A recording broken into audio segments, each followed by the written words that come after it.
Baiklah, Assalamualaikum warahmatullahi wabarakatuh. Selamat pagi, salam sejahtera untuk kalian semua. Perkenalkan, nama saya Said Muhammad Qorif dari kelas R001 dengan NIM D1D021017 dengan dosen pengampu Bu Jenny Rumondang MSI. Baiklah, di sini saya akan menjelaskan tentang sistem transportasi senyawa organik.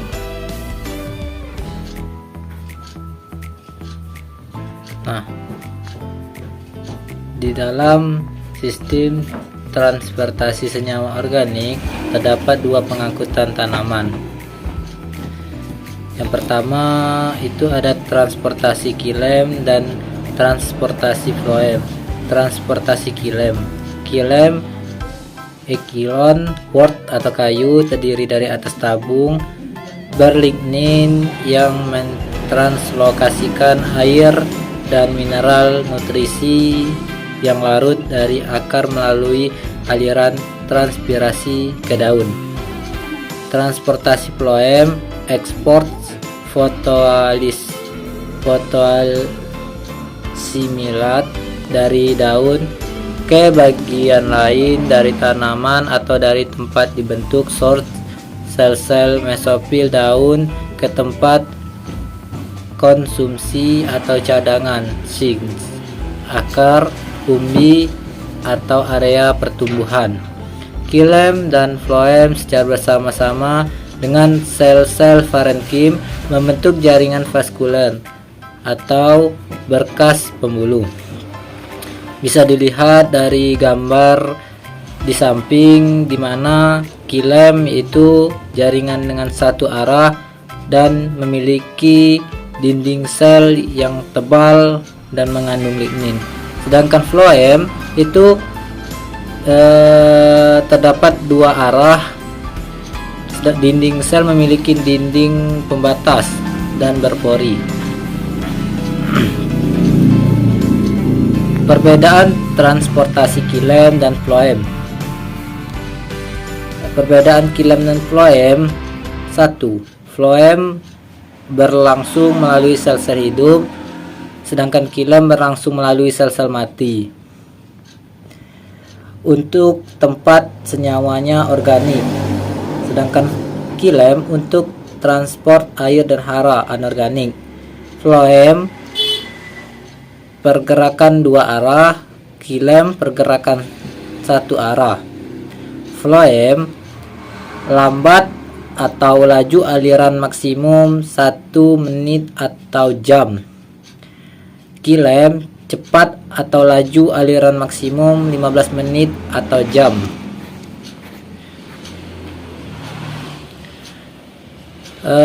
Nah, baiklah, di sini lanjut transportasi floem.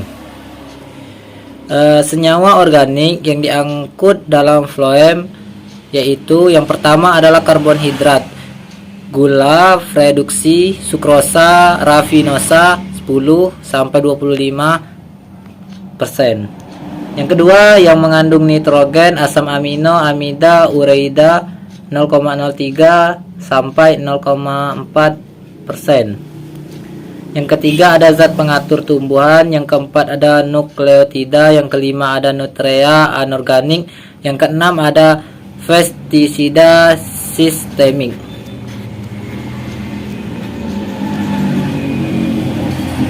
Nah, selanjutnya tentang bukti zat organik yang diangkut melalui floem, yaitu pertama percobaan ring. Floem dikupas melingkar batang, di atas keratan timbul pembengkakan, di bawah keratan pembagian akar atau mati. Pengawatan, pengikatan kawat erat sekali, batang dapat merangsang pembuangan atau CN atau ration. Analisis exudat. isi floem dengan mikroskop gula tinggi. 4. Percobaan dengan C dan radioaktif CO2 yang diserap melalui daun keluar dari daun sebagai karbonhidrat mengalir melewat jaringan dari floem ke berbagai tanaman. Yang kelima, pohon yang terbakar sering dapat tunas karena hanya sebagian kulit yang terbakar. Berikut ini adalah gambar. Yang pertama itu gambar pohon dengan percobaan pengelupasan kulit. Dan yang kedua sama, tetapi ini menggunakan mikroskop.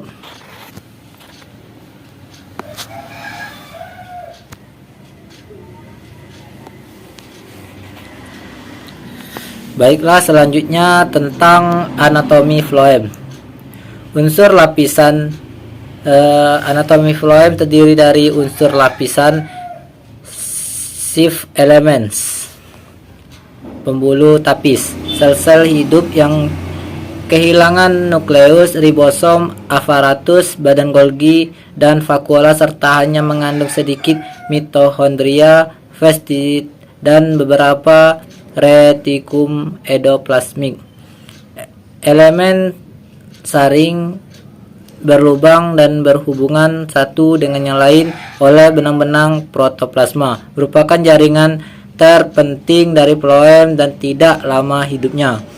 Sel pelengkap, confined cell, banyak lubang-lubang di dinding yang berhubungan dengan sel-sel sheath elements oleh plasmadesmata. Yang ketiga ada sel serat, berfungsi menguat jaringan, terdiri dari sel-sel tebal, panjang, kuat, dan tidak dapat dilalui zat organik. Yang keempat itu ada sel parenkim. Sel lunak terdapat di korteks, berbentuk panjang, sejajar sumbu tanaman, dan sebagai tempat cadangan makanan. Jaringan-jaringan floem, walau tidak terlalu penting, sel-sel ini turut melakukan pengangkutan.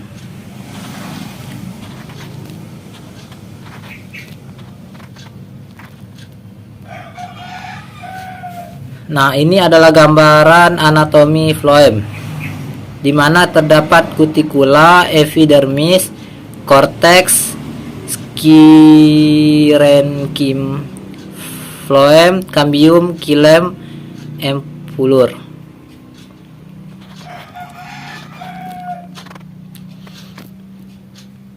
Mekanisme pengangkutan. Hal yang diperhatikan gerakan 1. Gerakan terjadi dalam sel hidup. Tidak demikian halnya dengan gerakan air. Gerakan dapat terjadi ke atas dan ke bawah, arofetal dan basefetal. 3. Bahan yang diangkut relatif besar. 4. Pengangkutan terjadi dalam waktu yang singkat. 5. Pengangkutan lebih cepat pada siang hari dan lambat pada malam hari. Mekanisme pengangkutan. Aliran terjadi karena tekanan Tugor. Gerakan karena adanya gradien tekanan Tugor. Gula terbentuk di daun, tekanan osmotik tinggi sehingga air mengalir dan tekanan Tugor meningkat dan menekan larutan gula ke sel berikutnya. Nah, di sini ada pertanyaan, bagaimana floem mentransportasikan cairan floem? Makanan atau gula kemudian ditransiosikan dari source ke six berdasarkan teori Fresurt flow, yaitu 1. Pada source, gula secara aktif ditransportasikan ke floem. Yang kedua, air mengikuti melalui osmosis dari sel-sel source dan xilem. Hal ini menghasilkan tekanan yang tinggi. Yang ketiga, pada six, gula berdifusi luar floem dan diikuti air melalui osmosis. Hal ini mengakibatkan rendahnya tekanan.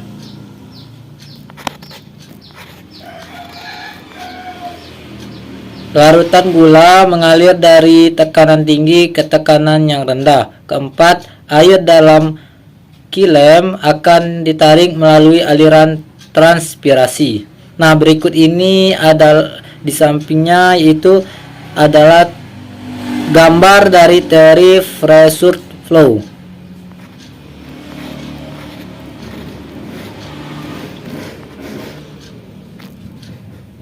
Pemuatan dan pembongkahan muatan floem. Pemuatan floem terdiri sel mesofil daun ke unsur pembuluh tapis floem. Selama pembuatan floem, sel mesofil berada pada potensial osmosis yang lebih rendah, air lebih tinggi daripada unsur pembuluh tapis. Jadi, pemuatan floem membutuhkan energi untuk menghantarkan gula ke daerah yang konsentrasinya lebih tinggi. Pemuatan floem menyebabkan meningkatnya potensial osmosis dalam unsur-unsur pembuluh tapis. Pembuatan floem meliputi penghantaran gula dari simplas sel 2 mesofil ke dalam apoplas dinding sel dan kemudian ke dalam simplas sel 2 floem. Pembongkaran floem. Transfer hasil fotosintesis dari unsur-unsur pembuluh tapis floem ke sel-sel tempat penerimaan atau pemanfaatan dapat membatasi laju dan mempengaruhi translokasi. Kita lanjut dengan transportasi kilem.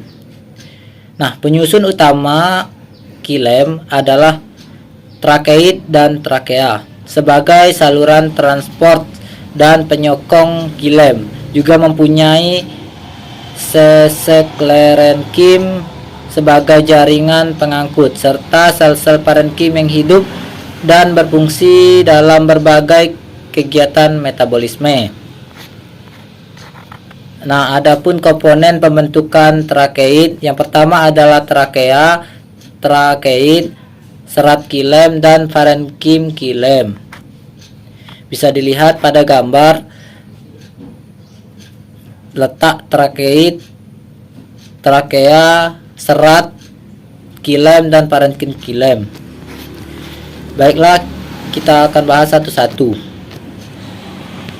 Yang pertama, trakea terdiri atas sel-sel yang memanjang, saling bersambung, mempunyai lubang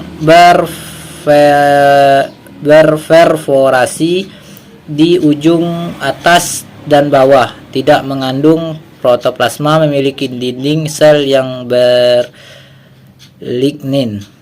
Nah, pada gambar ini bisa dilihat lignin pada trakea.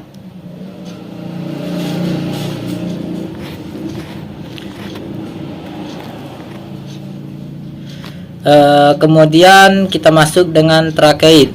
Nah, trakeit ini dibagi menjadi beberapa, yaitu yang pertama anular trakeit, yaitu trakeit yang berbentuk cincin. Yang kedua itu spiral trakeit, yaitu trakeit yang berbentuk spiral.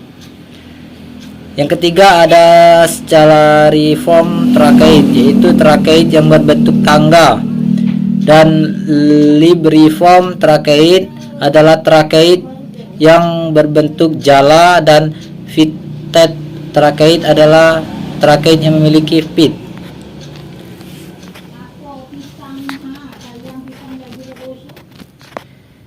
Serat kilem.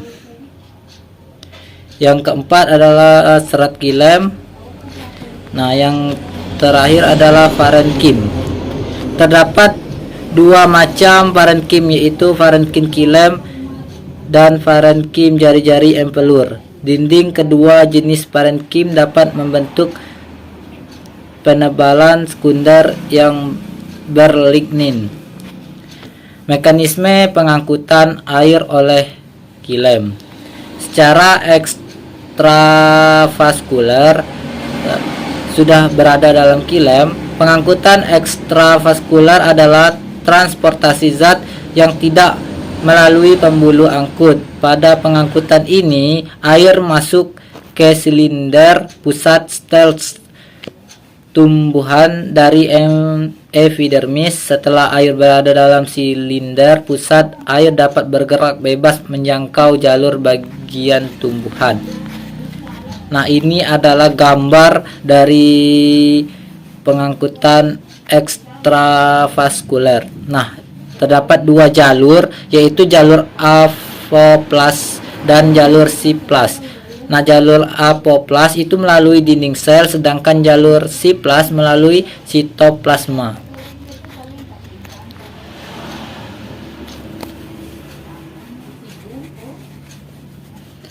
Selanjutnya yaitu faktor penggerak air dari kilem.